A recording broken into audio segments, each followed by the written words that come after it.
हर रोज एक नई कहानी देखने के लिए चैनल को सब्सक्राइब करें और बेल आइकन दबाना ना भूलें। राधिका रोते हुए अपने पति हितेश से बोलती है, हितेश, मैं रंग भरना चाहती हूँ इन कागज के पन्नों में भी और अपनी जिंदगी में भी। जब से पैदा हुई हूँ 90s की ब्लैक एंड व्हाइट मूवी की तरह है मेरी जिंदगी। बचपन में माँ बाप गुजर गए, फिर अनाथ आश्रम और अब मेरी सास। मैं तुम्हारी परेशानी समझता हूँ राधिका, पर माँ को ये सब चीजें पसंद नहीं है। राधिका एक काफी सुंदर लड़की थी। बचपन में ही उसके माँ बाप का देहांत होने की वजह से वो एक अनाथ आश्रम में पली बड़ी थी और अनाथ आश्रम से निकलने के बाद वो अकेले रहने लगी और उसे एक अच्छी सी कंपनी में जॉब भी मिल गई। और कंपनी में काम करते हुए एक दिन उसे एक लड़का हितेश मिला। हेलो, मेरा नाम हितेश है और मैं इस कंपनी में अभी नया हूँ। मुझे मेरा कैबिन नहीं मिल रहा, तो क्या आप मेरी मदद कर सकती हैं? हेलो हितेश, मैं राधिका हूँ और मैं इस कंपनी में HR हूँ।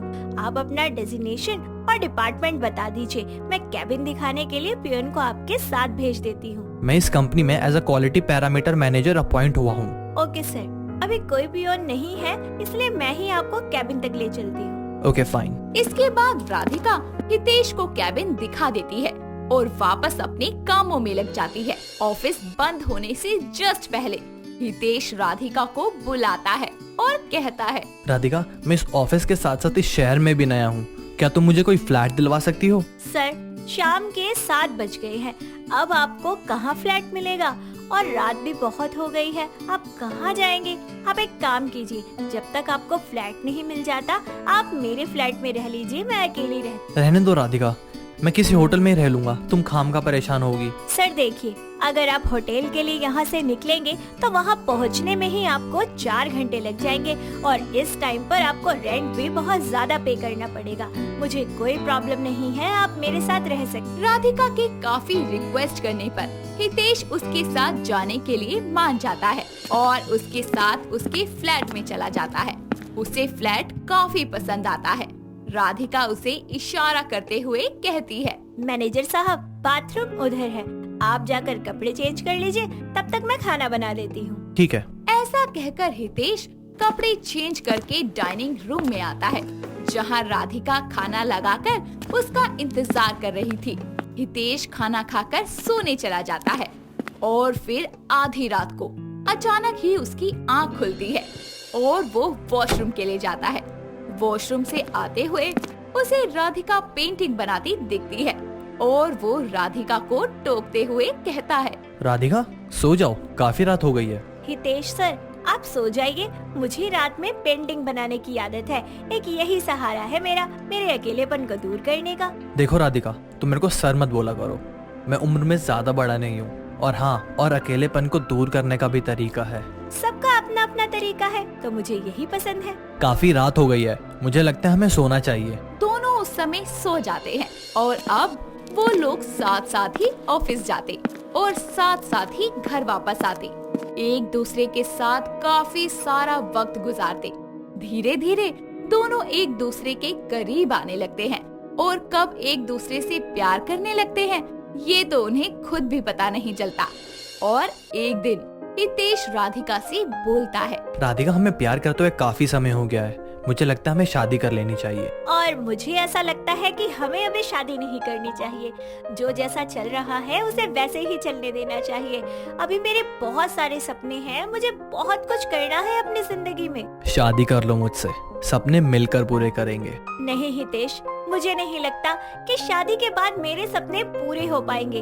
अभी मैं तुमसे शादी नहीं कर सकती, हो सके तो मेरी बातों को समझने की कोशिश करो। हितेश राधिका को मनाने की कई सारी कोशिशें करता है, मगर राधिका नहीं मानती।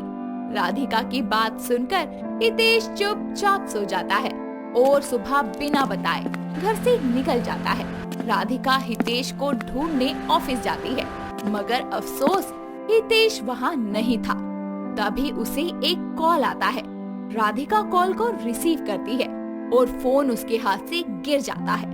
वो काफी तेजी में अपनी गाड़ी से सिटी हॉस्पिटल जाती है और वहाँ जाकर उसे पता चलता है कि उसके शादी से इनकार करने की वजह से हितेश ने खुदकुशी करने की कोशिश की है, जिसकी वजह से उसे काफी गहरी चोट आई है।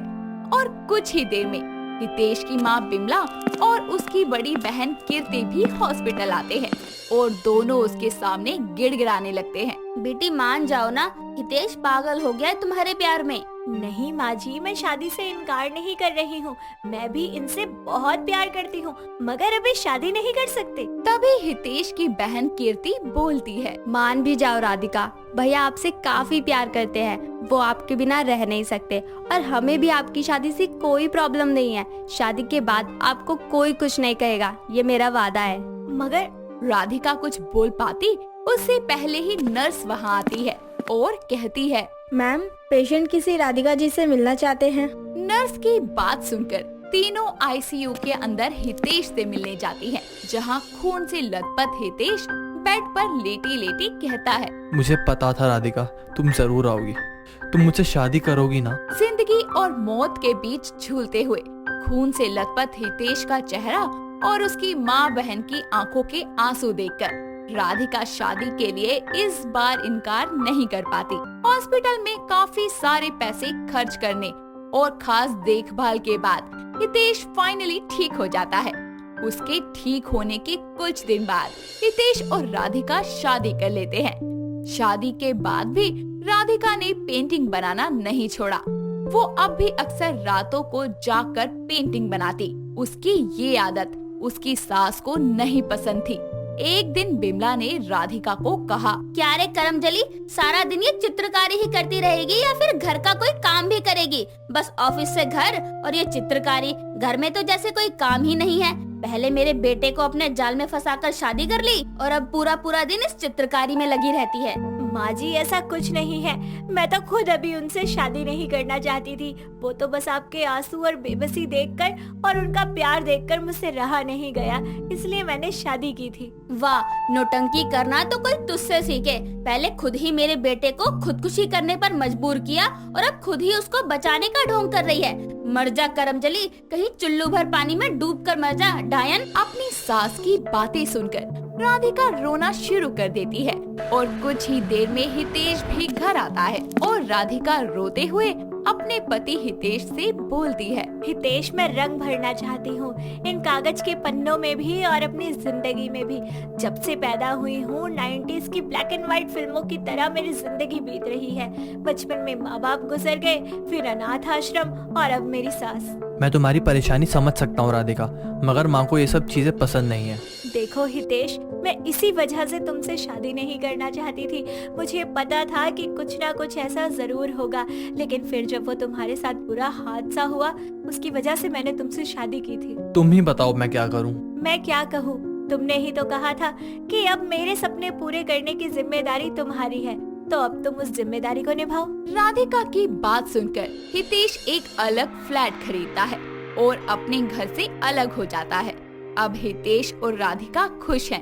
राधिका भी जी भर के पेंटिंग बनाती है और उसे कई पेंटिंग अवार्ड्स भी मिल चुके हैं। कुछ समय बाद हितेश की माँ बिमला को अपनी गलती का एहसास होता है और वो लोग फिर से साथ रहने लगते हैं। पीहू बहुत ही सुंदर और पढ़ी लिखी लड़की थी, लेकिन वो जहाँ भी जाती सारा काम बिगाड़ के रख देती। ऐसे ही एक दिन दिवाली की शॉपिंग करने के लिए वो पटाखे लेने जाती है, जहाँ उसे उसके कॉलेज की फ्रेंड मीना मिलती है। मीना पीहू को चिढ़ाते हुए बोलती है, अरे तू यहाँ कैसे? तू क्या करेगी पटाखे खरीद कर? तेरी जिंदगी में तो वैसे भी रोज धूम धड़ाका होता ही रहता है। ओ हेलो, तू अपने से मतलब रखना। मेरी लाइफ में क्या हो रहा है क्या नहीं, इससे तुझे क्या मतलब? और हाँ, पटाखे खरीदने का हक ना सिर्फ तुझे नहीं है, मुझे भी है। अच्छा, ऐसा है तो एक रॉकेट कंपटीशन हो जाए, जिसका रॉकेट सबसे ऊपर जाएगा वही जीतेगा। हाँ, तो फिर हो जाए, जीतूंगी तो मैं ही। तू और मुझसे जीतेगी, जिसकी जिंदगी में पल पल में पनौतीपन छा जाता है। मीना एक बोतल में रॉकेट डालने के लिए रखती ही है कि तभी पीहू की दोस्त रिया आ जाती है, जो कि बेजुबान होती है। कुछ आवाजें निकालकर वो अपनी बात समझा देती है। उसे देखकर पीहू बोलती है, अरे रिया, तू कैसी है? कितने दिनों बाद मिल रही है मुझसे। ए ए यूं ऊ ऐ और घर में सब बढ़िया? आ आ अया अया ऊ ना ए ए आ अरे छोड़ ना यार, ये अभी मिल गई और फिर से फालतू में पनौती पनौती बोल रही है। रिया की ये आवाज सुनकर मीना हंसने लगती है और बोलती है, वैसे पीहू तेरी दोस्त का स्पीकर फटा हुआ है और उसे सुनने में बेहद मजा आता है। ए आ उली उली। तेरी हिम्मत कैसे हुई रिया का मजाक उड़ाने की? तेरी तो। गुस्से में पीहू उस बोतल पर लगे रॉकेट को जला देती है, लेकिन वो उड़ता नहीं है। जिसके बाद मीना बोलती है, अबे तेरा रॉकेट तो फुस्सी निकला, बिल्कुल तेरी तरह। उप्स, फुस्सी नहीं पनौती निकला। पीहू उस रॉकेट को लात मार देती है, जिसके बाद रॉकेट सीधा पटाखे की शॉप पर जाता है, जिससे उसकी शॉप पर धूम धड़ाका होता है और पटाखे वाला दोनों की शक्ल देख लेता है। मीना तो भाग जाती है, लेकिन रिया और पीहू उसकी गिरफ्त में आ जाती है। जिसके बाद वो अंकल उन्हें बोलते हैं, अब तुम दोनों नहीं बचोगे, मेरी पूरी दुकान को तहस नहस कर दिया। अब पुलिस के पास जाने के लिए तैयार हो जाओ। अरे नहीं नहीं अंकल जी, ये सब कुछ हमने नहीं किया। वो जो लड़की भाग गई ना, ये सब कुछ उसी का किया धरा है। अरे ये क्या ये कर रही है? अंकल जी ये भी वही कह रही है जो मैं आपसे कह रही हूँ। ये सब कुछ हमने नहीं, उस लड़की ने किया था। अच्छा, अब जब पुलिस के पास जाकर जेल की हवा खाओगे तब पता चलेगा। प्लीज अंकल ऐसा मत करो। अगर ऐसा नहीं चाहती तो मेरे पटाखे की दुकान का जितना नुकसान हुआ है उतना भरो। पूरे 5 लाख के पटाखे खराब करे हैं तुमने मेरे। इतने सारे पैसे हम कहाँ से भरेंगे? रिया अब हमें यहाँ से भागना पड़ेगा, और कोई रास्ता नहीं है हमारे पास। ठीक है अंकल जी, आप हमें ना 5 मिनट दो, हम यूँ गए और यूँ आए। बस आप एक बार हमें पानी पिला दीजिए, बड़ी प्यास लगी है। ठीक है, यहीं खड़े रहना, अभी लाता हूँ पानी। उसके इतना कहते ही पीहू और रिया वहाँ से भाग जाते हैं और आगे जाकर कहते हैं, आज तो बाल बाल बच गए। अच्छा रिया, तू सबको घर में मेरी तरफ से हैप्पी दिवाली बोलना, और हाँ अपना ख्याल रखना। ओए यूं, ओए ए उयू, आए आए। दोनों एक दूसरे को बाय करके अपने अपने घर चले जाते हैं। घर पर उनकी मम्मी ने एक थाल में बहुत सारे दीपक जला के रखे होते हैं, जो कि वो मंदिर में रखने वाली होती है।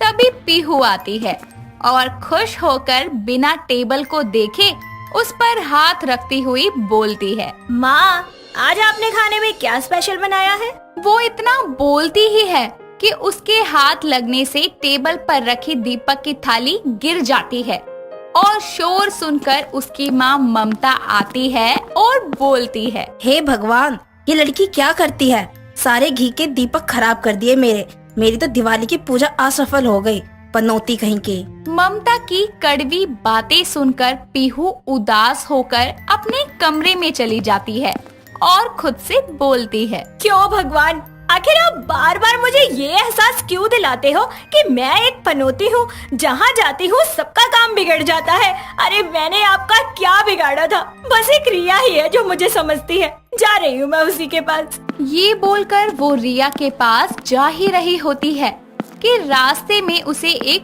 पंडित दिखता है और वो उससे बोलता है, पुत्री, तुम बहुत ही विकराल परिस्थिति में हो, मैं भली भांति जानता हूँ। ये आप कैसे जानते हैं? मैं जानता हूँ, मुझे दूसरों के जीवन में चल रहे समय की अनुभूति हो जाती है। पंडित जी मुझे कोई समाधान बताइए ना इन सब का, ऐसा क्यों हो रहा है मेरे साथ? उसकी ये बात सुनकर वो पंडित उसे मंदिर ले आता है, जहाँ वो उसकी कुंडली देखकर बताता है, बेटी, तुझ पर शनि की 7.5 चल रही है।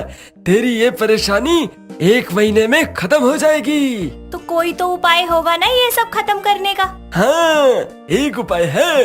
अगर किसी नेक दिल वाले लड़के से तेरी शादी हो जाए, तभी तू इन कष्टों से मुक्त हो सकती है। पंडित को शुक्रिया करके वो वहाँ से वापस आती है और ये बात वो रिया को बताती है।